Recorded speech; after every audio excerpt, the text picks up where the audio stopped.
அன்பான நண்பர்களே வணக்கம். நாம் கேட்டுக்கொண்டிருப்பது வீரயுக நாயகன் வேல்பாரி. போன பகுதியில் பல சுவாரஸ்ய நிகழ்ச்சிகள் கேட்டுக்கொண்டிருந்தோம். முல்லைக்கு தேர் கொடுத்தான் பாரி, அந்த காதல் கதையை சுவாரஸ்யமாக போன பகுதியில் பார்த்தோம். இனி கதைக்குள். அத்தியாயம் 61. யவனத்தின் சாகச தளபதி ஹிப்பாலஸ் பஞ்சி மாநகரத்தில் வந்து இறங்கினான். வைப்பூர் துறைமுகம் பற்றி எரிந்து பல மாதங்களாக போகின்றன. நீண்ட நாட்களாக வைப்பூர் கோட்டையிலே இருந்தவன் பிறகு ஓரிரு இடங்களுக்கு பயணம் போய் இப்போது வஞ்சியை வந்தடைந்துள்ளான். அவனோடு எப்பிரஸ், திரேஷியன், கால்பா, பிலிப் ஆகியோர் வந்துள்ளனர். பெருவணிகன் வெஸ்பானியன் தலைமையில் யவனத்திலிருந்து 6 நாவாய்களில் பாண்டிய இளவரசனின் மணவிழாவுக்கு புறப்பட்டனர் யவனர்கள். மீனாள் என்று யவனத்தில் எழுதப்பட்ட யானை வடிவம் தாங்கிய நாட்சதுர நாணயத்தோடும் எண்ணற்ற பரிசு பொருட்களோடும் பாண்டிய நாட்டில் வந்து இறங்கினர். இந்த பெரும் சிறப்பு தமிழ் நிலத்தில் எந்த மன்னனுக்கும் தரப்பட்டதில்லை. அதற்கு காரணம் யவன வணிகத்தில் முதல் இடத்தை பிடித்துள்ள பாண்டிய நாட்டு முத்துக்கள். அதன் பொருட்டே யவன பெருவணிகன் வெஸ்பானியனும் அரச பிரதிநிதிகளும் துறைமுக பொறுப்பாளர்களும் வருகை புரிந்தனர். இவர்கள் வருகை புரிந்த 6 நாவாய்களும் வைகை ஆற்றில் சாம்பலாக கரைந்தன. வெஸ்பானியன் நெருப்பிலே மாண்டான். வேதனைகளையும் இழப்புகளையும் தாங்க முடியவில்லை. கடக்க முடியாத துயரங்களை கடக்க வழியின்றி நாள் கணக்கில் குடித்தான் ஹிப்பாலஸ். கம்பீரமிக்க தனது நாவாய் எரிந்தபடியே மூழ்கிய காட்சி அவன் கண்களை விட்டு எளிதில் அகல மறுத்தது. எல்லோரையும் போல இது விபத்து என்றுதான் அவனும் முதலில் நினைத்தான். ஆனால் பிறகுதான் செய்தி தெரிய வந்தது. பரம்பு வீரர்கள் பற்ற வைத்த நெருப்பு என்று. ஆனாலும் காரணம் எளிதில் புரிந்து கொள்ள முடியாததாக இருந்தது. சேர அரசுகளான குடநாட்டுக்கும் குட்டநாட்டுக்கும் பரம்போடு பன்னெடுங்கால பகை இருக்கிறது. பாண்டியனோடு எந்த பகையும் பரம்புக்கு இல்லையே.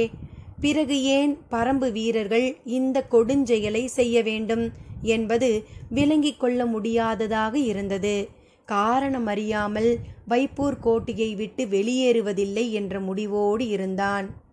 செய்திகள் எல்லா முனைகளிலிருந்தும் ஹிப்பாலஸுக்கு வந்து கொண்டிருந்தன. கடலோடிகள், பெருவணிகர்கள், கடற்கரை பணியாளர்கள், வைப்பூர் மக்கள், பாண்டிய அரண்மனை பணியாட்கள், போர் வீரர்கள் என எல்லோரும் ஆளுக்கோர் உண்மையை ஹிப்பாலஸுக்கு சொன்னார்கள். எல்லாவற்றையும் தொகுத்தபடியே இருந்த அவன் கடைசியாக கேள்விப்பட்டது தேவாங்கு பற்றிய செய்தி. அந்த கணத்திலிருந்து அவனுக்கு வியர்ப்பு தாங்க முடியவில்லை. திசை உணர்த்தும் ஒரு விலங்கா? காலம் முழுதும் கடலிலேயே பயணப்படும் ஒருவனுக்கு தேவாங்கு போன்ற விலங்கு நம்ப முடியாத கற்பனையாகத்தான் இருக்கும். ஆனாலும் எல்லா வகையிலும் அவன் அதை உறுதிப்படுத்தினான். குலசேகர பாண்டியன் அந்த விலங்கை கைப்பற்ற பரம்புக்கு திரையர்களை அனுப்பி வைத்ததை அமைச்சர்கள் மூலமே தெரிந்து கொண்டான். திரையர்களோடு பரம்பு வீரர்கள் உடன் வந்துதான் இந்த தாக்குதலை நடத்தியுள்ளனர். ஏனென்றால் விடுதலையான திரையர் குடும்பங்களும் கப்பலிலிருந்து தப்பித்த திரையர் குல வீரர்களும் பரம்புக்குள் தான் நுழைந்துள்ளனர். எனவே எல்லாம் பாரியின் செயல்தான் என்பதனை குலசேகர பாண்டியன் உறுதி செய்துள்ளான் என்பது வரை ஹிப்பாலஸுக்கு தெரிய வந்தது.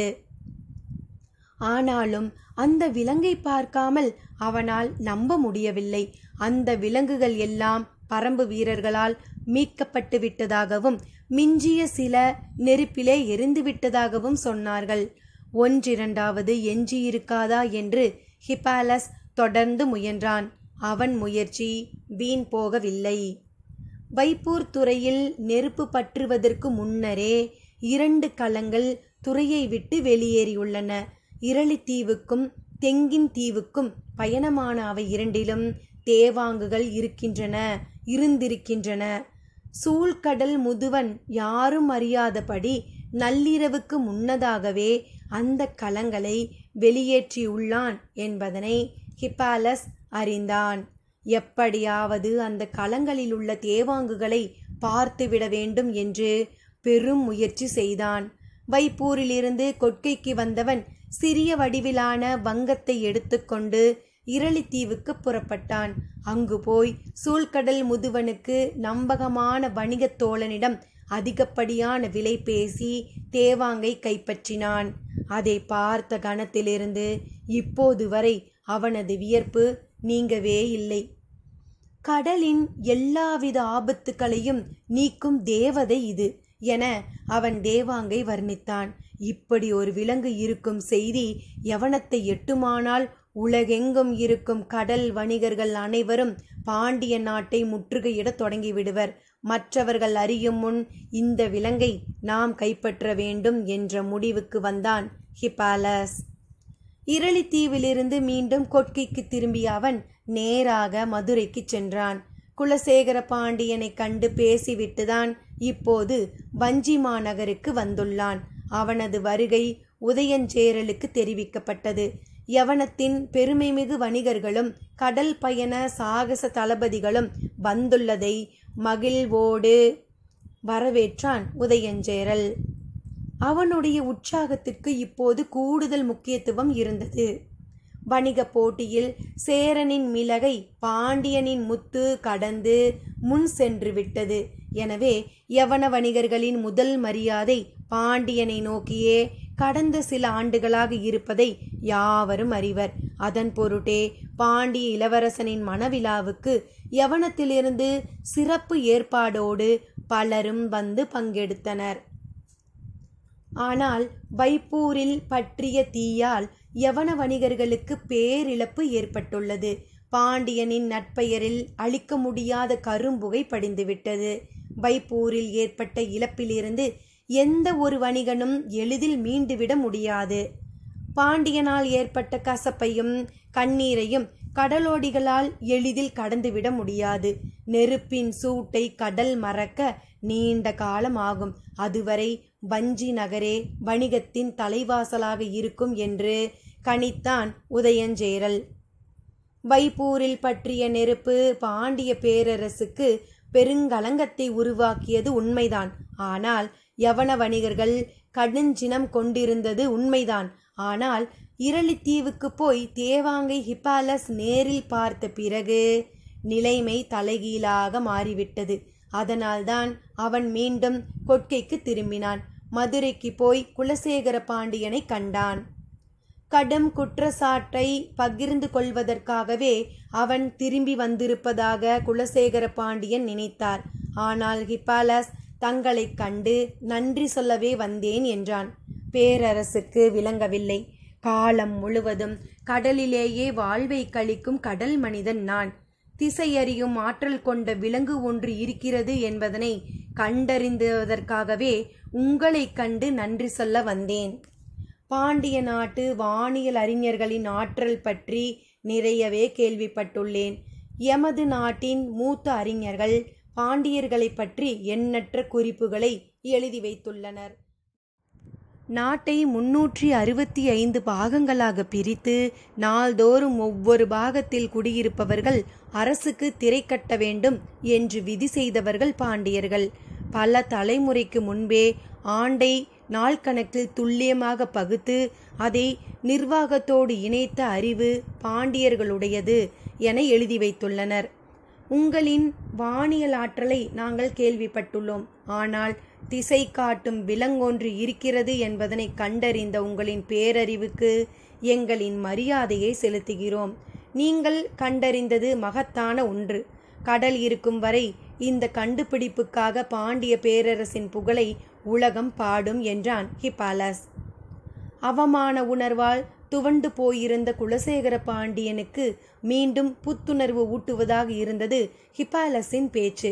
பரம்பின் மீதான பழிவாங்கும் உணர்வு கொழுந்துவிட்டு எரிந்து கொண்டிருந்த நேரத்தில் அதற்கு இன்னொரு பரிணாமத்தை அவன் வழங்கினான். நீண்ட நெடுங்காலமாக தமிழ் நிலத்திற்கும் யவனத்திற்கும் இடையில் கடல் வணிகம் நடந்து வருகிறது. நுரைத்தள்ளும் கரைவழி பயணமாக இரு நிலத்து கடலோடிகளும் பல தலைமுறைகளை கழித்துவிட்டனர். இரு நாகரிகங்களும் எண்ணற்றவையாக பரிமாறிக்கொண்டிருக்கின்றன. ஆனால் இந்த இரு நிலப்பரப்புகளில் இருப்பவர்களும் கண்டு பெரிதும் வியர்க்கும் கண்டுபிடிப்பாக தேவாங்கு இருக்கிறது. சாகச தளபதி என்று உலகெங்கும் பெயர் பெற்ற ஹிப்பாலஸ் தனது மிகப்பெரிய நாவாய் எரிந்த துயரை கடந்து கண்டறியப்பட்ட தேவாங்குக்காக தன்னை வணங்கி நிற்கிறான் என்றால் அது எளிதான ஒன்றல்ல. ஹிப்பாலஸும் குலசேகர பாண்டியனும் அடுத்து நடக்க வேண்டியவற்றை பற்றி நிறைய பேசினர். அவன் அதன் தொடர்ச்சியாக இப்போது உதயஞ்சேரலை பார்க்க வந்துள்ளான். பரம்பின் மீதான உதயஞ்சேரலின் போர் திட்டங்களை பற்றிதான் அவன் உரையாடினான். ஹிப்பாலஸுடன் எப்பிரஸ், திரேஷியன் இருந்தனர்.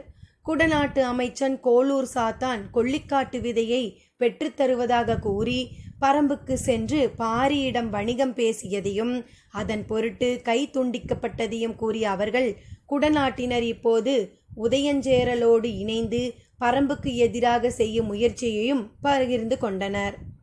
யவனர்கள் இங்கு நிகழும் எல்லாவற்றையும் அறிந்து வைத்துள்ளது உதயஞ்சேரலுக்கு வியற்பளிக்கும் ஒன்றாக இல்லை. பல தலைமுறைகளாக செழித்தோங்கியிருக்கும் வணிகம் அரசியலுக்குள் ஆழமான வேர்களை செலுத்தியிருக்கும் என்பதனை அவன் அறிவான். ஆனால் பாரியை எப்படியாவது வீழ்த்த வேண்டும் என்று நீண்ட நெடுங்காலமாக சிந்தித்து செயல்பட்டு கொண்டிருப்பது குட்டநாடு. உதயஞ்சேரலின் தந்தையான செம்மாஞ்சேரலை கொன்றளித்தவன் பாரி. அதற்கு பல காலத்திற்கு முன்பே பகை தொடங்கிவிட்டது. உதயஞ்சேரல் பட்டமேற்ற பிறகு பல்வேறு முயற்சிகளை தொடர்ந்து மேற்கொண்டு வருகிறான். அவனோடு முரண்பட்டு விலகியிருந்த குடநாட்டு வேந்தன் குடவர்கோவும் இப்போது இணைந்து செயல்பட முன்வந்துள்ளான். இது சூழலை மிகவும் ஏதுவாக மாற்றியுள்ளது என்று உதயஞ்சேரல் எண்ணிக்கொண்டிருக்கும் போதுதான் வைப்பூரின் மீதான பாரியின் தாக்குதல் நடந்துள்ளது. எதிரிகளின் எண்ணிக்கையை பாரி போதுமான அளவுக்கு அதிகப்படுத்தி கொண்டான். இதைவிட நல்ல காலம் இனி வாய்க்காது என்று உதயஞ்சேரல் நினைத்து கொண்டிருந்த போதுதான் ஹிப்பாலஸ் வந்து சேர்ந்தான். பெரியாற்றங்கரையின் நெடு உயர் மன்றத்தின் நடந்தபடியே இருவரும் பேசிக்கொண்டிருந்தனர். வைகையின் தென்கரை படித்துறையில் இருந்த நிலை மாடத்தில் தனித்திருந்த குலசேகர பாண்டியன். பொழுது கவிய காத்திருந்தது. ஆற்றங்கரை எங்கும் கூடு திரும்பும் பறவைகளின் கீச்சொலி கேட்டுக்கொண்டிருந்தது. வைகை சீற்றமின்றி ஓடிக்கொண்டிருந்தது. ஆனால் குலசேகர பாண்டியனின் எண்ண ஓட்டம் அப்படியல்லை. அது கட்டுக்கடங்காமலே இருந்தது. நீண்ட நெடும் அரசியல் அனுபவம் அவருடைய எண்ணங்களை வழிநடத்த முடியாமல் திணறியது. அவர் சிறிது நேரம் நடப்பதும் பிறகு உட்காருவதும் உட்கார்ந்த உடனே எழுந்து நடப்பதுமாக இருந்தார். தொலைவில் காவல் வீரர்கள் நின்றிருந்தனர். அவர்களை கடந்தே முசுகுந்தரும் மற்றவர்களும் நின்றிருந்தனர். யாரும் நெருங்க முடியாத சீற்றம் கொண்டிருந்தார் பேரரசர். ஓடும் வைகை மூழ்கும் களங்களை கண்களுக்கு காட்டி காட்டி மறைத்து கொண்டிருந்தது. அவர் தனிமையில் சிந்திக்கவும் ஓய்வெடுக்கவும் எவ்வளவோ இடங்கள் உண்டு. ஆற்றங்கரை மண்டபத்திற்கு போனால் வைப்பூரின் நினைவே மீண்டும் மீண்டும் வரும்.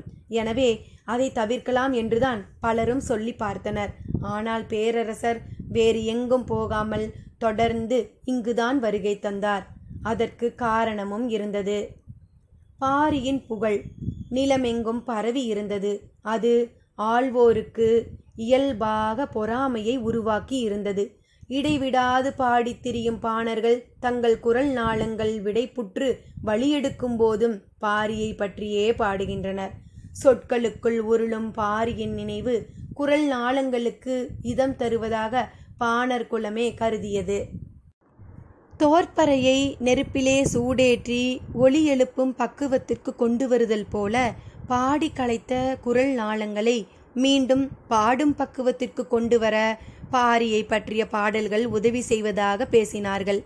பாரியை பற்றிய பாணர்களின் பேச்சும் பாட்டும் இசையும் கூத்தும் வேந்தர்களின் ஆழ் மனதில் வெறுப்பை இடைவிடாது உமிழ்ந்து கொண்டிருந்தன. புகழை பழுக்க காய்ச்சி வேந்தர்களின் அடிநெஞ்சில் இடைவிடாமல் ஊற்றினர். அது எல்லா வகையிலும் வினையாற்றிக் கொண்டே இருந்தது. பாரியின் மீது வெறுப்பும் பொறாமையும் குலசேகர பாண்டியனுக்கும் உண்டு. ஆனாலும் தேவாங்குக்காக போர் தொடுக்க வேண்டும் என்று கருங்கைவாணனும் பொதிய வெப்பனும் கூறிய போதும் அவர் ஏற்றுக்கொள்ளவில்லை. காரணம், பொறாமையும் வெறுப்பும் மனித மனத்தை குறைந்த அளவே இயக்கும் ஆற்றல் கொண்டவை. பகை மட்டும்தான் அளவற்ற வெறி கொண்டு மனதை இயக்கும் ஆற்றல் கொண்டது. பாண்டிய நாட்டுக்கு பரம்பின் மீது பகை உருவாகவே இல்லை. அதன் பொருட்டே குலசேகர பாண்டியன் போர் தொடுக்கும் திட்டத்திற்கு ஒப்புதல் வழங்கவில்லை. பெரும் மலைத்தொடருக்குள் இருக்கும் ஒரு நாட்டை கைப்பற்ற பலமிக்க போர் படை மட்டும் போதாது. அதை வழிநடத்துபவர்களுக்கு ஆறா பகை இருக்க வேண்டும். அதுதான் அவர்களை சினம் குறையாமல் இயக்கிக் கொண்டே இருக்கும். பகை கணந்தோறும் ஊறி பெருகக்கூடியது. சூழலில் நிகழும் ஒவ்வொரு காரணத்தையும் பகை தன்னை பெருக்கிக் கொள்ள இயல்பாக பயன்படுத்தி கொள்ளும். வெறும் பொறாமையும் வெறுப்பும் எளிதில் அணைந்துவிடும். பகை மட்டுமே மூட்டியவனால் கூட அணைக்க முடியாத பெருநெருப்பு. இப்போது பாண்டிய நாட்டுக்கு பரம்பின் மீது தீரா பகை உருவாகிவிட்டது. நகரும் நதி நீரை கணந்தோறும் பார்த்த வண்ணமே அந்த பகையை கொழுந்து விட்டு எழ செய்து கொண்டிருக்கிறார் குலசேகர பாண்டியன். பேரியாற்றங்கரையின் நெடுவுயர் மன்றத்தில் நடந்தபடியே உதயஞ்சேரலும் ஹிப்பாலஸும் பேசிக்கொண்டிருந்தனர். உதயஞ்சேரல் வயதில் மிக இளையவன். ஹிப்பாலஸை போல நெடிய உயரம் கொண்டவன். அவனது அறிவு கூர்மையை பலரும் பாராட்டுவதை எத்தனையோ முறை கேட்டுள்ளான் ஹிப்பாலஸ். குலசேகர பாண்டியன் பரம்புக்கு எதிரான வேலைகளை தொடங்கிவிட்டதாக ஹிப்பாலஸ் சொன்னபோது உதயஞ்சேரல் அதை பெரிதாக பொருட்படுத்தவில்லை. சிற்றலைகள் எழுந்தபடி இருந்த பேரியாற்றின் கரையில் கண்களை அங்குமிங்குமாக ஓடவிட்டவாறு உதயஞ்சேரல் சொன்னான். பகைமை கொண்டு இயங்குபவன் விரைவில் வலிமை இழப்பான். பகை சினத்தை மட்டுமே வளர்த்தெடுக்கும். போருக்கு தேவை சினமன்று. ஆனால் இதை தவிர மற்ற எல்லாவற்றையும் பகை பின்னுக்கு தள்ளிவிடும். எனவே பாண்டியன் இப்போது எடுக்கும் முடிவால் பரம்புக்கு எந்த ஆபத்தும் நிகழப்போவதில்லை. உதயஞ்சேரலின் உரை கேட்டு அதிர்ச்சியானான் ஹிப்பாலஸ். பறந்து வந்த மீன் கொத்தி ஒன்று சட்டென மீனை கொத்தி தூக்கியபடி பறந்ததை உதயஞ்சேரல் சொன்னான். தேவாங்கின் ஆற்றலை கண்டறிந்தது பாண்டியனின் அறிவு கூர்மையை காட்டுகிறது. ஆனால் அதை பிடித்து வர திரையர்களை அனுப்பியது மலை மக்களை பற்றிய அறிவற்றத்தனத்தையே காட்டுகிறது. ஹிப்பாலஸ் புரியாமல் விழித்தான். நாம் இவ்விடம் வந்து 2 பொழுதுகளாகின்றன. அந்த மீன் கொத்தி நீண்ட நேரம் நாளலில் உட்கார்ந்திருந்தது. பிறகு அந்த மரக்கிளையில் போய் உட்கார்ந்தது. காற்றிலே வட்டமிட்டு கொண்டே இருந்தது. ஏதோ ஒரு கணத்துக்காக அது காத்திருந்தது. அந்த கணம் வந்தவுடன் மலையின் மேலிருந்து பாய்ந்து இறங்கும் வீரனைப் போல காற்றை கிழித்து கண்ணிமைக்கும் நேரத்தில் மீனை கவ்வி தூக்கியது. நீருக்குள் இருக்கும் மீனை நீரை விட்டு வெளியில் இருக்கும் ஓர் உயிரினம் வேட்டையாடுவதைப் போல சவால் நிறைந்தது வேறில்லை. நீரின் மேற்பரப்பில் நீந்திக் கொண்டிருக்கும் மீன் கொத்தியின் அலகை தாண்டி ஆழத்திற்கு போகும் முன் காற்றை கிழித்து கீழிறங்க வேண்டும். அப்படியென்றால் எவ்வளவு துல்லியமான கணிப்பு தேவை! பார்வையின் கூர்மை, சிறகு அசைக்கும் வேகம், கொத்தி தூக்கும் அலகின் துடிப்பு எல்லாம் ஒருங்கிணைய வேண்டும். ஆனால் எந்த காத்திருப்பும் ஆயத்தமும் இல்லாமல் கடகடவென காட்டுக்குள் இறங்க முடிவெடுத்தான் பாண்டியன். அவனது அறியாமை எல்லையற்றது என்றான் உதயஞ்சேரல். வயதில் மிக மூத்தவரான பேரரசர் குலசேகர பாண்டியனின் அரசியல் நடவடிக்கையை சொற்களால் இடித்து தள்ளினான் உதயஞ்சேரல். ஹிப்பாலஸுக்கு என்ன சொல்வதென்றே தெரியவில்லை. பரம்பின் மீது போர் தொடுப்பது என நான் முடிவெடுத்து 10 ஆண்டுகளுக்கு மேலாகிவிட்டது. ஆனால் இன்னும் நாணலில் மீது உட்கார்ந்தும் கொப்பில் அமர்ந்தும் காற்றில் பறந்தபடியும் தான் இருக்கிறேன். நீரை நோக்கி பாயும் நேரம் இன்னும் கைகூடவில்லை. சொல்லும்போது அவன் கண்கள் சிவந்தன. முறுக்கேறிய கைகளின் ஆவேசத்தை அவனால் கட்டுப்படுத்த முடிந்தது. அந்த கணம் வரை நான் காத்திருப்பேன். சீவப்பட்ட என் தந்தையின் தலைக்கு ஈடாக பாரியின் தலையை மண்ணில் சரிப்பேன். சொற்களில் இருந்த உறுதி ஹிப்பாலஸையே உலுக்கியது. குடநாடும் நீங்களும் பரம்புக்கு எதிராக போர் புரிய ஒருங்கிணைந்த திட்டத்தை உருவாக்கியுள்ளதாக அறிகிறேன். அதே போல பாண்டியருடன் இணைந்து இந்த திட்டத்தை முன்னெடுக்கலாம் அல்லவா என்றான் ஹிப்பாலஸ். அதற்கான தேவையும் இல்லை, அதனால் எந்த பலனும் நேரப்போவதும் இல்லை என்றான் உதயஞ்சேரல். ஏன்? எங்களை விட 3 மடங்கு பெரும் படை பாண்டியர்களிடம் இருக்கும் என்று கருதுகிறேன். ஆனால் பாண்டிய நாட்டின் நிலவியல் அமைப்பு, பச்சை மலைத்தொடரின் தன்மை இவற்றை கொண்டு பார்த்தால் கீழ்த்திசையிலிருந்து பரம்பை எதுவும் செய்துவிட முடியாது. காரமலையை கூட அவர்களால் தாண்ட முடியாது. மேலேறும் பாண்டியர் படையை அழித்தொழிக்க பாரிக்கு அதிக பொழுது தேவைப்படாது. பேரரசரின் படையை அவ்வளவு எளிதில் அழித்துவிட முடியும் என்றா சொல்கிறீர்கள் என்றான் ஹிப்பாலஸ். பரம்பின் ஆற்றல் என்ன என்று 10ல் 1 பங்கு கூட பாண்டியர்களால் உணர முடியாது. அதனால்தான் அறிவீனமான செயல்களை செய்து தொலைக்கிறார்கள். உதயஞ்சேரல் கோபத்துக்கான காரணத்தை ஹிப்பாலஸால் புரிந்து கொள்ள முடியவில்லை. குடநாடும் குட்டநாடும் பச்சை மலை தொடரின் பெருங்காட்டின் ஒரு பகுதியாகத்தான் இருக்கிறோம். எங்களாலேயே அவனது ஆற்றலை இன்று வரை அளவிட முடியவில்லை. எல்லை கடந்த ஆற்றலை கொண்டிருக்கிறான் அவன். அப்படி இருக்கும்போது எங்கோ இருந்த திரையர்களையும் அவர்களோடு சேர்த்துவிடும் மூடத்தனத்தை கண்டு சினம் கொள்ளாமல் என்ன செய்வது என்றான். உதயஞ்சேரலின் சினத்துக்கான காரணத்தை இப்போதுதான் புரிந்து கொள்ள முடிந்தது. இதுவரை பாரியின் புகழை மட்டுமே பாடிக்கொண்டிருந்த பாணர்கள் இப்போது வேந்தர்களை மீறிய வீரம் கொண்டவன் பாரி என பாடுகின்றனர். வேளிர்களை வேந்தர்களுக்கு இணையாக சொல்கின்றனர். இதற்கெல்லாம் தளம் அமைத்து கொடுத்து விட்டான் பாண்டியன். உதயஞ்சேரல் அடுக்கடுக்காக முன்வைக்கும் குற்றச்சாட்டுகளை கேட்டபடி நின்று கொண்டிருந்தான் ஹிப்பாலஸ். அடுத்து என்ன சொல்வதென்று அவனுக்கு தெரியவில்லை. பேரியாற்றை பார்த்து கொண்டே பேசிய உதயஞ்சேரலின் முகத்தில் சற்றே மாறுபட்ட தன்மை வெளிப்பட்டது. இழுத்து மூச்சு வாங்கி விட்டபடி சொன்னான். நடந்தவை எல்லாவற்றையும் நினைத்து பார்க்கும் பொழுது பாண்டியன் செய்தது எல்லாமே பிழை. ஆனால் பரம்பின் வீரர்கள் செய்த பிழையும் ஒன்று இருக்கிறது. அதைத்தான் முக்கியமாக கவனிக்க வேண்டியுள்ளது என்றான். இவ்வளவு நேரம் நிகழ்ந்த உரையாடலில் மிக முக்கியமான ஒன்றை பற்றி இப்போது உதயஞ்சேரல் பேசுவதாக ஹிப்பாலஸுக்கு தோன்றியது. சற்றே ஆர்வத்தோடு கேட்டான். என்ன அது? இளமாறனை வெட்டி வீசியது. ஹிப்பாலஸ் வியப்பு நீங்காமல் பார்த்தான். மயூர் கிளாரின் மகன் இளமாறனின் தலையை வெட்டி வீழ்த்தியதன் மூலம் வெங்கல் நாட்டின் பகையை தேடிக்கொண்டனர். எந்த காரணம் கொண்டும் பரம்புக்கு தீங்கு செய்ய மாட்டோம் என்று உறுதி பூண்ட குலம் அது. ஆனால் இன்று வெங்கல் நாட்டு தலைவர் மயூர் கிளார் தன் மகனின் சாவுக்கு பழி தீர்க்க சூளுரைத்துள்ளார்.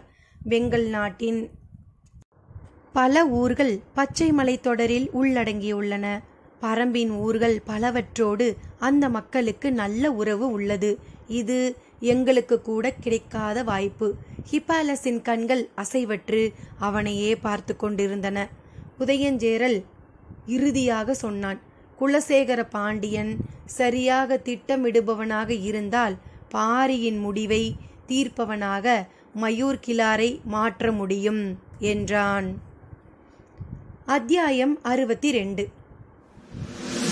3 வகையான திட்டங்களை முன்வைத்தான் கருங்கை வாணன். மழைக்காலம் முடிந்துவிட்டது. இனி நெடுங்கோடைதான். எனவே கோடை காலத்துக்கு ஏற்ப உத்திகளை வகுத்தான். பாண்டிய பெரும்படையின் வலிமை அளவற்றது. வேறெந்த பேரரசுடனும் ஒப்பிட முடியாதது. தொடர்ந்து எண்ணற்ற வெற்றிகளை ஈட்டி வருவது. அறுவடை காலம் முடிந்ததும் இதுபோல் இன்னொரு மடங்கு வீரர்களை திரட்ட முடியும். எனவே கருங்கை வாணன் வகுத்த திட்டத்தில் இடம்பெற்றிருந்த வீரர்களின் எண்ணிக்கை இந்த மண் அறியாதது. பாண்டிய படை கேடயத்தோடு வாள் உரசும் ஓசையை 3ஆம் மலை கடந்து பாரி உணர்வான் என்றான் கருங்கை வாணன். அவனது திட்டங்களையும் போர் உத்திகளையும் கண்டு பொதிய வெப்பனும் முசுகுந்தரும் வாயடைத்து போயினர்.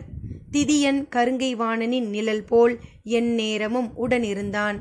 மலைப்பகுதியில் அமைக்க வேண்டிய உத்திகளை பற்றி அவன்தான் ஆலோசனைகளை வழங்கியவன். எல்லாவற்றையும் ஒருங்கிணைத்துதான் திட்டங்களை வகுத்திருந்தனர். போரில் வழக்கமான வெற்றியே நோக்கமாக இருக்கும். ஆனால் இந்த போரில் அதை கடந்த நோக்கங்கள் நிறைய இருந்தன. ஆறா பகையை தீர்த்து கொள்ள வேண்டிய தேவை இருந்தது. வாழ்வில் இதுவரை அடையாத அவமானத்தை அடைந்தவனாக கூனி குறுகி போயிருந்தான் கருங்கை வாணன். அவன் வழிநடத்திய ஒரு போரில் கூட பாண்டியர் படை தோல்வியை தழுவவில்லை. ஆனால் அவனது தவறுதலான கணிப்பால் நெஞ்சு குழிக்குள் ஈட்டியை இறக்கிவிட்டனர் திரையர்கள். பகலையும் இரவையும் கடக்க முடியாமல் துடிக்கும் ஒருவனாக அவன் இருக்கிறான். வேதனைக்கு அணுவணுவாக முகம் கொடுக்கும் கருங்கை வாணன் எப்போதும் அரண்மனையில் தலை கவிழ்ந்தே நிற்கின்றான். போருக்காக அனுமதியை பேரரசர் தராமல் காலம் கடத்தும் ஒவ்வொரு நாளும் அவன் அடையும் வேதனை அளவற்றதாக இருக்கிறது. இந்த முறை வகுக்கப்பட்டுள்ள திட்டத்தை பேரரசர் ஏற்றுக்கொள்வார் என்ற நம்பிக்கையுடன் இருந்தான் அவன். நேற்று மிக நீண்ட நேரம் வைகையின் தென்துறை நிலை மாடத்தில் இருந்த பேரரசர் அதன் பிறகு யாரையும் சந்திக்கவில்லை. காலையில் அவரின் வருகைக்காக இளவரசனும் முசுகுந்தரும் கருங்கை வாணனும் காத்திருந்தனர். நீண்ட நேரத்திற்கு பிறகு பேரரசர் வருகை தந்தார். அவரது முகத்தை மகிழ்வோடு எதிர்கொள்ள இன்னும் யாருக்கும் துணிவு வரவில்லை. வணங்கி வரவேற்ற அவர்கள் குனிந்த தலையை நிமிர நீண்ட நேரம் ஆனது. கருங்கை வாணன் போருக்கான 3 விதமான திட்டங்களையும் விளக்கினான்.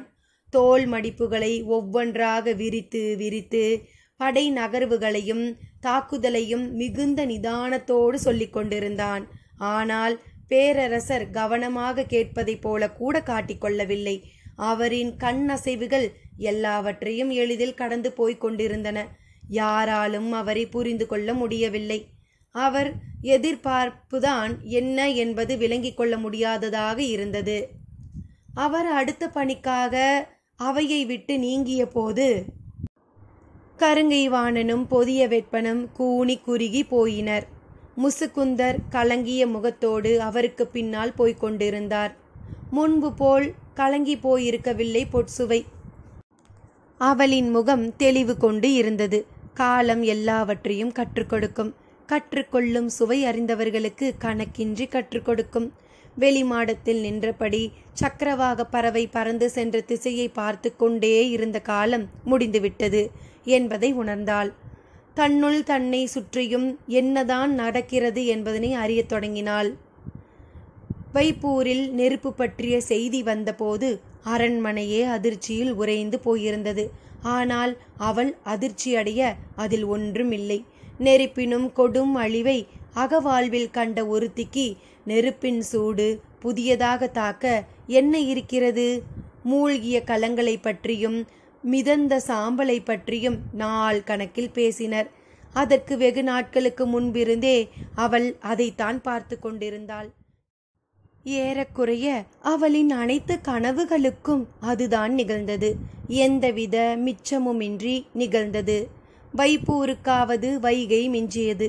பொற்சுவைக்கு மிஞ்ச எதுவும் இல்லை. துயரம் தன்னுள் மட்டுமல்ல, அரண்மனையின் வெளி முழுவதும் பரவியிருக்கிறது என்பதனை உணர்ந்தாள்.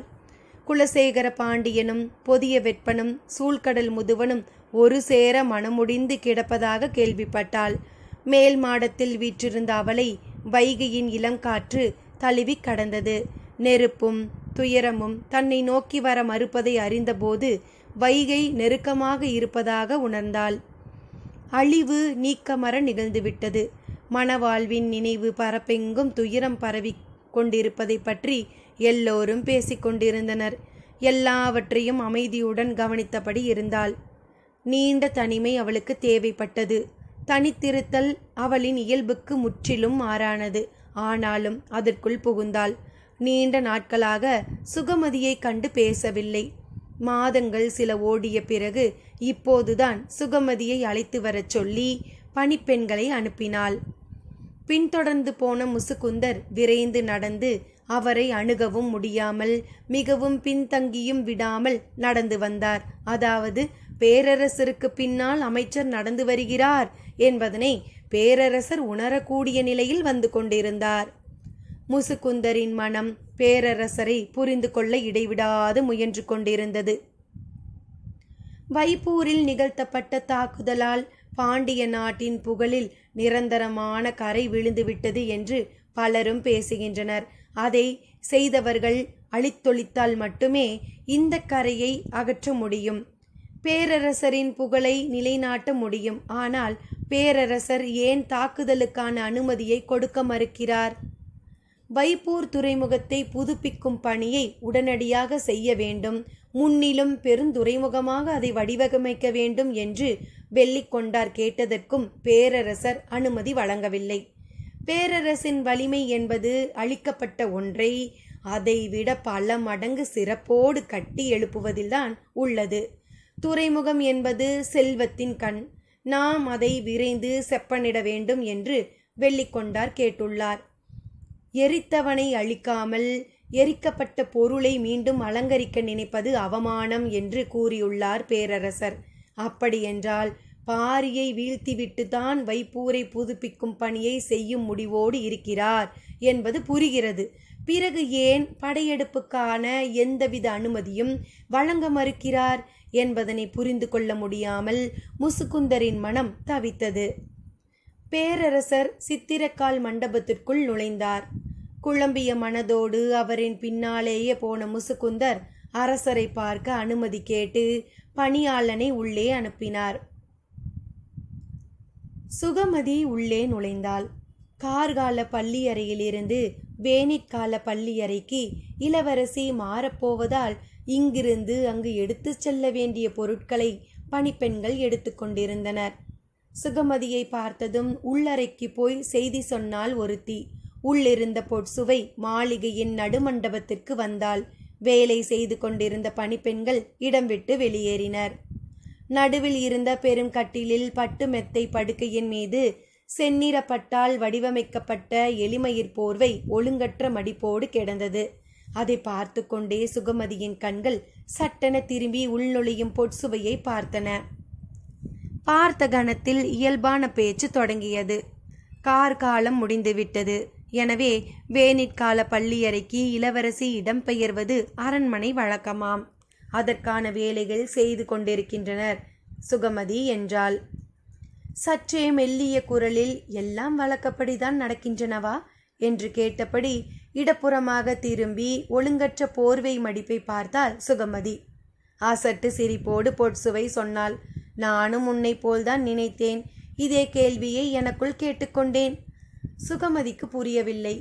எல்லாம் வழக்கப்படி நடக்கின்றனவா, அப்படி நடக்கவில்லையே என முடிவு செய்து உள்ளுக்குள் மகிழ்ச்சியடைந்தேன். ஆனால் காலம் தாழ்த்திதான் உணர்ந்தேன், எல்லாம் வழக்கப்படிதான் நடக்கின்றன. சுகமதி கேட்டதன் பொருள் சற்றே வெளிப்படையாகத்தான் இருந்தது. ஆனால் பொற்சுவை சொல்வதற்குள் என்ன பொருள் இருக்கிறது என்பது புரியவில்லை. வெளிப்படையாகவே கேட்போம் என்று சுகமதிக்கு தோன்றியது. படுக்கையின் அருகில் வந்தாள். எளிமயிர் போர்வையை மெல்ல தொட்டு பார்த்தபடி, இந்த போர்வை உங்கள் இருவரின் உடல்களை உணர்ந்ததா? அதை நீ அறிய வேண்டாம் சுகமதி. என்னை போல நீயும் சிக்கிக்கொள்ள நேரிடும். பழைய சுகமதி என்றால் தலை கவிழ்ந்து சொற்களை உள்வாங்கி நிதானமாக அடுத்த வினாவை கேட்டிருப்பாள். ஆனால் இப்போது அப்படியல்ல. கவிழ்ந்த தலையை சட்டென நிமிர்த்தி கேட்டாள். உண்மையில் நீங்கள் யாரிடம் சிக்கிக்கொண்டுள்ளீர்கள்? காதலனிடமா, புதிய வெப்பனிடமா என்றாள். பெண் ஒருபோதும் ஆணிடம் சிக்கிக்கொள்ள மாட்டாள். அவள் சிக்கிக்கொள்வது அவளிடம் மட்டும்தான் என கனநேர இடைவெளியின்றி சொற்களை எரிந்துவிட்டு நகர்ந்தாள் பொற்சுவை. சுகமதிக்கு எதிர்பாராத பதிலாக அது இருந்தது. பொற்சுவை தொடர்ந்தாள். ஆண் ஒருபோதும் பெண் மனதை கண்டறிய முடியாது. பெண்ணுடல் பிரித்தறிய முடியாத மர்மங்களின் சேர்மானம். ஆண்களால் கணிக்கவே முடியாத கட்பாறை. எனவே ஆணை கண்டு எனக்கு எப்போதும் பயமில்லை. நான் சிக்கிக் கொண்டிருப்பது என்னிடம்தான் என்றாள். உங்களிடமே நீங்கள் சிக்கிக் கொண்டுள்ளீர்கள் என்றால் உங்களை விடுவிக்கும் ஆற்றலும் உங்களிடம் உள்ளது என்றுதானே பொருள். உனது பேச்சு மொழியே மாறிவிட்டது சுகமதி. முன்னிலும் தெளிவாக பேசுகிறாய் என்று சுகமதியை வெகுவாக பாராட்டினாள். ஆனால் அவளின் சிக்கல் என்னவென்று மட்டும் சொல்லவில்லை. பொற்சுவையின் பின்னால் நடந்தபடி இருந்த சுகமதி தான் எழுப்பிய கேள்வியிடம் இருந்து மட்டும் நகரவில்லை. பெண் மனதை ஆண் கணிக்கவே முடியாது என்றா சொல்கிறீர்கள்? ஆம், அதில் என்ன ஐயம்? நதியின் ஆழத்தை படகு அறியாது. நீரின் போக்கில் நகர்வதே அதற்கு இன்பம் பயக்கக்கூடியது. அதன் தேவையும் அதுதான். எல்லா ஆண்களையும் அப்படி சொல்லவிட முடியுமா? ஆண் என்ற வடிவத்திற்கு விதிவிலக்குகள் இல்லை சுகமதி. அதிர்ந்தாள்.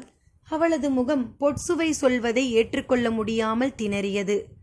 நீலம் என்பது வானத்தின் விதியல்ல, இயல்பு. விதியாக இருந்தால் விதிவிலக்கு இருக்கும், இயல்பாக இருந்தால்? சுகமதி திகைத்து நின்றாள்.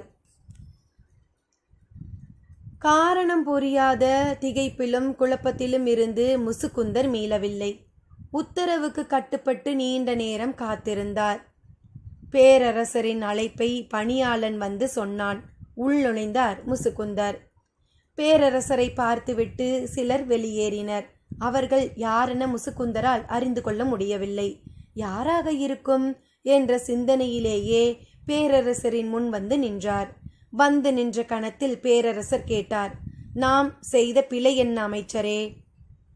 அழுத்திக் கொண்டிருந்த கட்டி வெடித்ததைப் போல இருந்தது. இந்த கேள்வியை கூட இத்தனை நாள் அவர் கேட்கவில்லை. வாழ்க்கை முழுவதும் சந்தித்திராத அவமானத்தை இந்த காலத்தில்தான் முசுகுந்தர் சந்தித்தார். பைப்பூரின் அழிவுக்கு பிறகு ஒற்றை கேள்வி கூட அவர் கேட்கவில்லை. அந்த பெரும் அழிவை நேரில் பார்த்தவர் முசுகுந்தர் தான். எதையும் கேட்க மறுத்ததன் மூலம் உருவான நிராகரிப்பை அவரால் தாங்கிக் கொள்ளவே முடியவில்லை. இப்போதாவது கேட்டாரே என்று சற்றே ஆறுதலுடன் சொன்னார். தேவாங்கை கொண்டு வந்தவர்கள் எல்லாம் திரையர்கள் தானா என்பதனை சோதிக்க தவறியதுதான் என்றான். இல்லை, திரையர்கள் வீழ்ந்து விட்டார்கள் என்று கருங்கைவாணன் சொல்லியதை நம்பியது என்றார் பேரரசர். பேரரசரின் எண்ணம் எவ்வளவு உள்ளோடியதாக இருக்கும் என்பதை நன்கு தெரிந்த முசுகுந்தரே முதல் கேள்வியிலேயே மூச்சு முட்ட நின்றார். பேரரசர் தொடர்ந்தார். படை வீரர்கள் தாம் தோற்றவுடன் வீழ்வார்கள். குளம் காக்கும் போராளிகள் ஒருபோதும் வீழமாட்டார்கள். கடைசி கணத்திலும் வெகுண்டு எழுவார்கள். பேரரசரின் சொல் முசுகுந்தருக்கு எந்த சொல்லையும் விட்டு வைக்கவில்லை. வெற்றி என்பது போர் வீரர்களாலும் போர் உத்திகளாலும் நிகழ்வது என்று நம்புகிறான் கருங்கைவாணன். இல்லை, இறுதியாக அது கணிவது எதிரி தரும் வாய்ப்பில்தான். வெற்றியையே நம்மால் கணிக்க முடியாத போது அவன் தரும் வாய்ப்பை நம்மால் எப்படி அறிய முடியும்? இயல்பாக அமைந்த வாய்ப்புகள் அல்ல, திட்டமிட்டே உருவாக்கப்பட்ட வாய்ப்புகள் என்றால் பொற்சுவை. சுகமதி அதிர்ச்சி நீங்காமல் அவள் சொல்வதை கவனித்தாள்.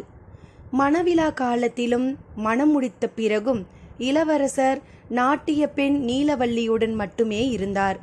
எனது அருகில் வராதது எனது தேவையாகவும் இருந்தது.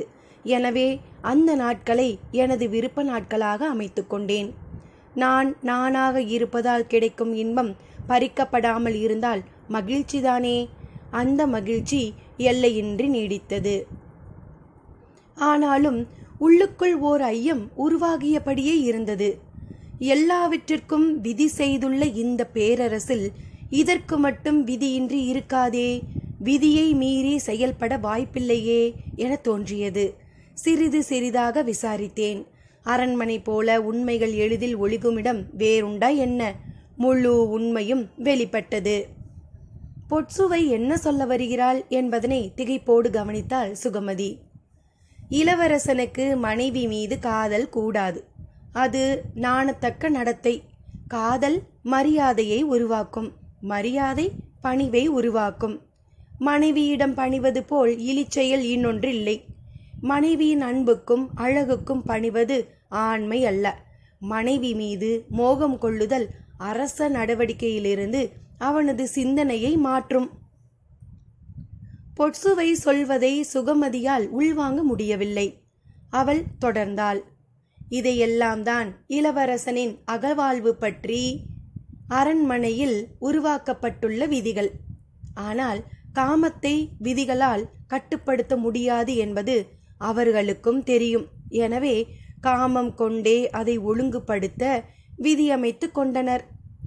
எளிமயிர் போர்வையை சற்றே விலக்கி மெத்தையில் அமர்ந்து தலையணையில் சாய்ந்தபடி சுகமதியை பார்த்தால் பொற்சுவை. அடுத்து சொல்ல போகும் சொல்லை நோக்கியபடி இருந்தால் சுகமதி. பொற்சுவை தொடர்ந்தாள். வழக்கமான வடிவுடைய பெண்ணாக இருந்தாலே மனம் செய்ய போகும் இளவரசன் அவளின் மீது காதல் கொண்டுவிடக்கூடாது என்பதில் கவனமாக இருக்கும் அரச குலம் பேரழகு கொண்ட ஒருத்தியை மணப்பெண்ணாக தேர்வு செய்துவிட்டால் எவ்வளவு கவனம் கொண்டு செயல்படும். எனது வாழ்க்கையிலும் அதுதான் நடந்துள்ளது மணப்பெண்ணாக என்னை தேர்வு செய்த உடனே முடிவு செய்து உள்ளனர். இவ்வளவு அறிவும் அழகும் படைத்த ஒருத்தியிடம் இளவரசன் எக்காரணம் கொண்டும் மயங்கிவிடக் கூடாது என்று. எனவே என்னை விட அழகு வாய்ந்த ஒருத்தியை தேடத் தொடங்கியுள்ளனர். சுகமதி இமை மூடாத வியப்பில் உறைந்து நின்றாள். அழகு கலையில் பேரழகி என்று வர்ணிக்கப்பட்ட வேணாட்டு மங்கை நீலவல்லியை கண்டறிந்துள்ளனர். மணவிழாவுக்கு 3 நாள்களுக்கு முன்பு பெருவிருந்தின் நடன அரங்கில் இளவரசரின் முன் அவளது அரங்கேற்றம் நிகழ்ந்துள்ளது. கலையின் உச்ச சுழற்சியில் காமத்தின் கனியை புதிய வெப்பனுக்கு பரிமாறியுள்ளார் நீலவல்லி. திருமணத்திற்கு முன் விருந்தினரோடு நாட்டியம் காண அரசியார் என்னை அழைத்ததாக நீ வந்து சொன்னாயல்லவா? அதை இயல்பான நிகழ்வாக நாம் நினைத்தோம். அது இயல்பாக நடந்ததன்று. முன்னேற்பாட்டோடு இளவரசனுக்கும் தெரியாமல் நடத்தப்பட்டது. கலையின் வழியாக ஆணுக்குள் இறங்குபவள் இயல்பாகவே அடியாழம் வரை இறங்க முடியும். அப்படித்தான் அவள் அவனுக்குள் திட்டமிட்டு இறக்கப்பட்டுள்ளாள். அரண்மனையில் மணவிழா என்பது மணப்பெண்ணை சுற்றி மட்டும் நடப்பதல்ல, அதற்கு எதிர் திசையில் இன்னொரு பெண்ணை சுற்றியும் நடக்குமாம். மணப்பெண்ணின் வாசனையை நுகர்வதற்கு சற்று முன் இன்னொருத்தியின் வாசனையில் அவன் கரைக்கப்படுகிறான். அந்த வாசனையிலிருந்து அவன் மீள நெடுங்காலமாகும். அக்கால இடைவெளி இயல்பாகவே மணப்பெண்ணின் மீதான புதுமையை உள்ளுக்குள் உதிர செய்துவிடும். கேட்டுக்கொண்டிருக்கும் சுகமதி என்ன ஆகிறாள் என்பதனை கூட பார்க்க பொற்சுவை ஆயத்தமாக இல்லை. அவள் பேசியபடியே இருந்தாள். பேச்சை இழந்து நின்றார் முசுகுந்தர். போர் என்பது எதிரியின் மீது தொடுக்கும் ஓர் ஆயுதம்தான். அதுபோல வலிமை உடைய வேறு பல ஆயுதங்களும் இருக்கின்றன. நான் அவற்றை உருவாக்கி கொண்டிருக்கிறேன் என்றார் பேரரசர். பேரரசரின் அமைதிக்கு காரணம் சிறிது சிறிதாக முசுகுந்தருக்கு புரிய தொடங்கியது.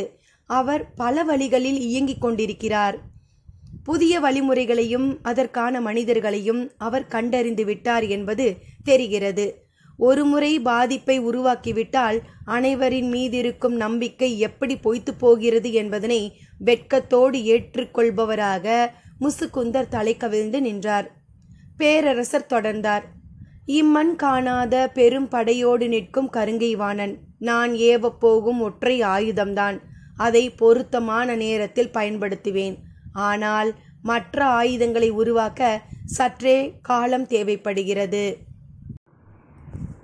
அதன் பொருள் நான் தேவைப்படவே இல்லை என்பதல்ல, எப்போது என்பதனை அவர்கள் முடிவு செய்கிறார்கள்.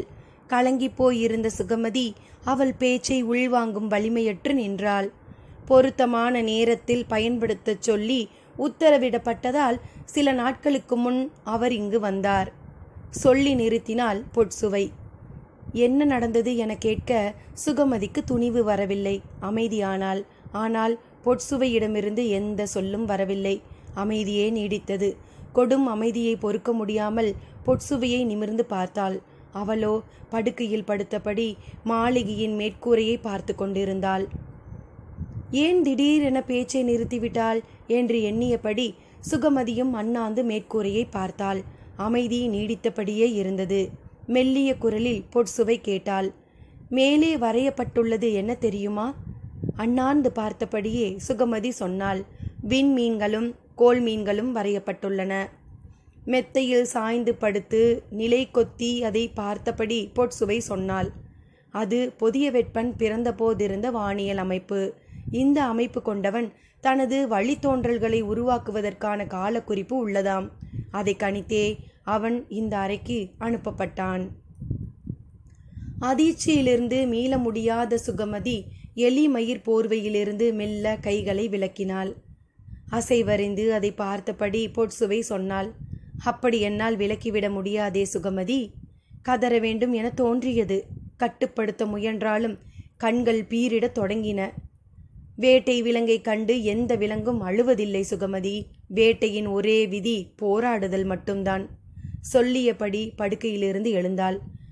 நள்ளிரவுக்கு பிறகு திடீரென எனது அறைக்குள் அரண்மனையின் முதுபெண்கள் நுழைந்தனர். விளக்குகள் எல்லாம் ஏற்றப்பட்டன. ஆழ்ந்த தூக்கத்தில் இருந்த நான் திடுக்கிட்டு எழுந்தேன். விளக்கொளியில் கண்கள் கூசின. எனது உடலை அவர்கள் சடங்கு பொருளாக்கினர். முதலில் என்ன நடக்கிறது என்பதனை என்னால் புரிந்து கொள்ள முடியவில்லை. சிறிது நேரத்தில் புரிந்து கொண்டேன். முற்றிய தேரலின் கடிமணம் காற்றில் மிதந்து வந்தபோது அவர்கள் எல்லோரும் அறையை விட்டு வெளியேறினர். எனது உடலை இவர்கள் என்ன செய்து வைத்திருக்கிறார்கள் என்பதனை குனிந்து அங்கும் இங்குமாக பார்த்து கொண்டிருந்த போது மூச்சுக்காற்று எனது முகத்தில் பட்டது. பேரரசர் சொல்லும் ஒவ்வொரு சொல்லும் அடுத்தது வந்து முகத்தில் அரைந்து கொண்டிருந்தது. இதுவரை கருங்கை வாணன் நடத்திய அனைத்து போர்களிலும் பாண்டிய நாடு வெற்றி பெற்றது என்பது உண்மை. ஆனால் அவை அனைத்தும் படையின் வலிமையால் அடைய பெற்ற வெற்றியே.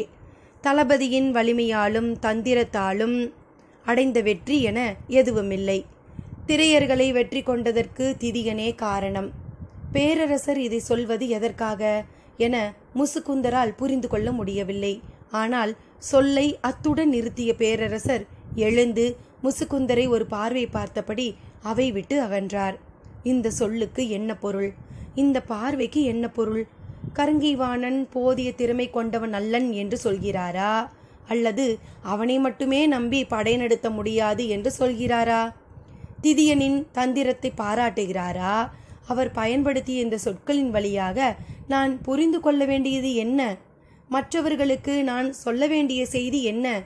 இப்போது தீட்டப்பட்டுள்ள எந்த திட்டமும் குறைந்த அளவு கூட தகுதியான திட்டமில்லை என்பதை தான் அவர் சொல்லி செல்கிறாரா?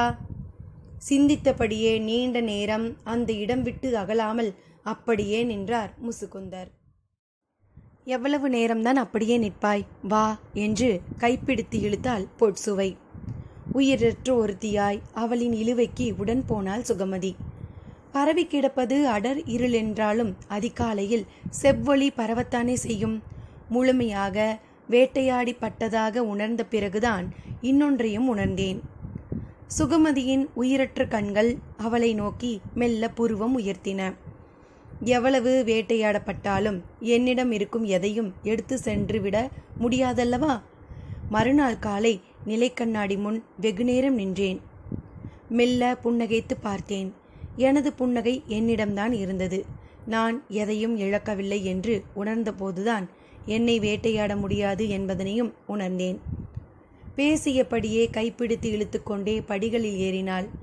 எங்கே அழைத்து செல்கிறாள் என்ற குழப்பத்திலே வந்தாள் சுகமதி. மேல்நிலையில் இருக்கும் ஓர் அறைக்குள் நுழைந்ததும் சொன்னாள், இதுதான் வேணிற்கால பள்ளியறை.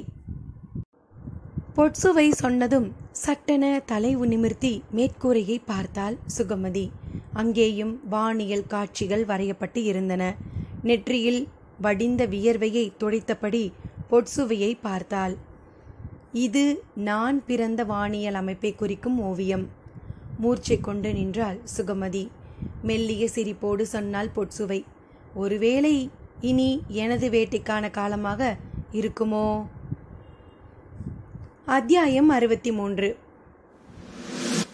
வாய் நிறைய வெற்றிலையை மென்றபடி கபிலரின் குடிலுக்கு வந்தார் வாரிக்கையன்.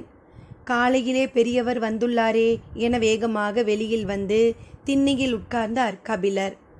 உள்ளிறங்கும் வெற்றிலையின் சாற்றுக்கு இடையூறில்லாமல் பேச்சை தொடங்கினார். எதிரி நாட்டு அரசன் வீழ்ந்து விட்டான் என்பதன் குறியீடாக அவன் நாட்டு காவல் மரத்தை வெட்டி எடுத்து செல்வார்கள். பரம்பின் காவல் மரம் எதுவென்று தெரியாது. அதனால் பரம்பை காக்கும் கொற்றவையின் குழந்தையான தேவவாக்கு விலங்கினை எடுத்துச் சென்றால் பரம்பை வென்றதாக பொருள். அதனால்தான் காளம்மன் கூட்டத்தை அனுப்பி தேவவாக்கு விலங்கினை எடுத்து வர சொல்லியுள்ளான் பாண்டியன் என்று நீங்கள் சொன்னதாக வீரர்கள் சொல்கிறார்களே, அது உண்மையா என்று கேட்டான்.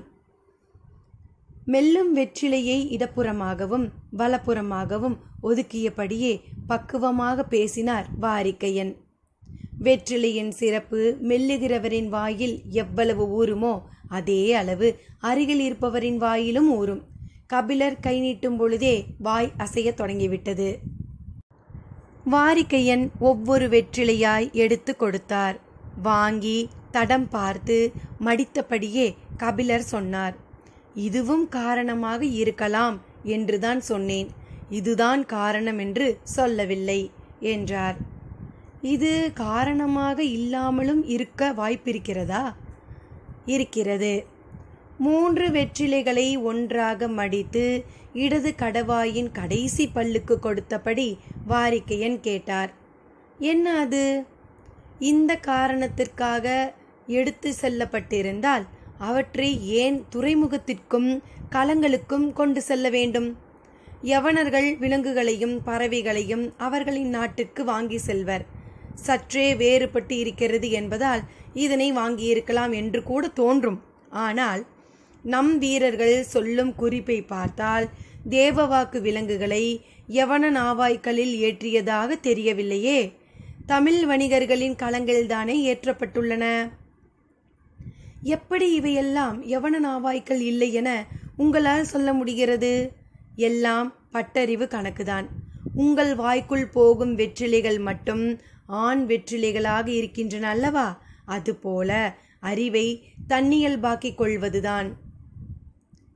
கண்டறிகிறானடா கபிலன் என்று சிறுவனை தட்டி கொடுத்து பாராட்டுவது போல கபிலரை பாராட்டிய வாரிக்கையன் தொடர்ந்து கேட்டார். பின்னர் எதற்குதான் அவர்கள் இதனை எடுத்து சென்றனர்? இந்த கேள்வி ஏன் உனக்கு தோன்ற மறுக்கிறது என பாரியிடம் கேட்டால் அவன் ஒரே வார்த்தையில் பதில் சொல்லி விடுகிறான். வேந்தர்கள் எந்த செயல் செய்தாலும் அது அவர்களின் அதிகாரத்திற்கு ஆனது, மனிதருக்கும் இயற்கைக்கும் எதிரானது. அதில் கூடுதலாக சிந்திக்க என்ன இருக்கிறது என்று சொல்லிக் கொண்டிருக்கும் போதே பாரியும் தேக்கனும் வேகமாக நடந்து போய் கொண்டிருப்பது தெரிந்தது. எங்கே போகிறார்கள் என கேட்டார் கபிலர். இடது பக்கமாக திரும்பி உதடு குவித்து வெற்றிலை எச்சிலை துப்பியபடி வாரிக்கையன் சொன்னார். வாயில் வெற்றிலை இருக்கும் பொழுது அதற்கு மட்டும்தான் வாயசைக்க வேண்டும். சாறு உள்ளிருங்கும் போது ஓசையை வேகமாக வெளியேற்றக்கூடாது. அருகில் போய் கேளுங்கள் என்றார். புறப்பட்டு போனார் கபிலர். பாரியும் தேக்கனும் நாகப்பச்சை வேலியின் அருகே இருந்த காலம்பனை நோக்கி போய்க் கொண்டிருந்தனர். காலம்பனோடு திரையர் குல வீரர்கள் 7 பேர் இருந்தனர். 6 இளம் வீரர்கள், ஒருவர் மிகவும் வயதான கிழவர். அவரது பெயர் ஏதோ சொன்னார்களே என்று நினைவு கூர்ந்தபடியே போனார் கபிலர். அருகில் போனவுடன் நினைவிற்கு வந்தது. அவரது பெயர் அனங்கன். திரையர் குல வீரர்கள் நீண்ட பயணத்திற்காக ஆயத்தத்தோடு இருப்பதை அறிய முடிந்தது. பெரியவர் அனங்கன் எதையோ துணியில் சுற்றி கையில் வைத்திருந்தார். பார்த்தபடி தேக்கன் கேட்டான், எங்கே புறப்பட்டு விட்டீர்கள்? நான் போகவில்லை, அவர்கள் 6 போகப் போகிறார்கள். நானும் செதிலனும் இவர்களை அனுப்பி வைத்துவிட்டு வந்து விடுவோம் என்றான் காலம்பன். அதுதான் எங்கே போகப் போகிறீர்கள் என்று தேக்கன் கேட்டு கொண்டிருந்த பொழுதே பாரி சொன்னான். பரம்பின் காட்டுக்குள் இவர்கள் மட்டும் ஏன் தனியாக போக வேண்டும்? பரம்பு வீரர்களும் உடன் போகட்டும். பாரி சொல்லி முடிக்கும் முன் சற்று தள்ளி நின்றிருந்த பரம்பு வீரர்கள் சிலர் திரையர்களோடு இணைந்து நின்றனர். அவர்களை பார்த்தபடி காலம்மன் சொன்னான், பரம்பு வீரர்கள் உடன் செல்ல வேண்டாமே. ஏன் வேண்டாம் என்று சொல்கிறாய் என்றார் தேக்கன். இவர்களால் தாக்கு பிடிக்க முடியாது என்றான் காலம்பன். பாரிக்கு சற்றே அதிர்ச்சியாக இருந்தது.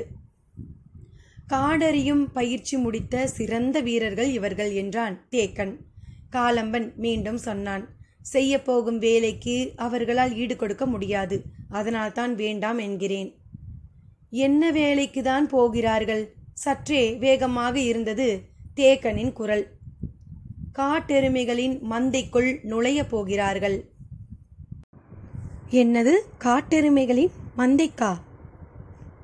திரையர்கள் காட்டெருமைகளின் மந்தைக்கு போவதன் காரணம் என்ன? அடுத்து நடக்க இருப்பதை கொஞ்சம் பொறுத்திருந்து கேட்போமா? நன்றி நண்பர்களே.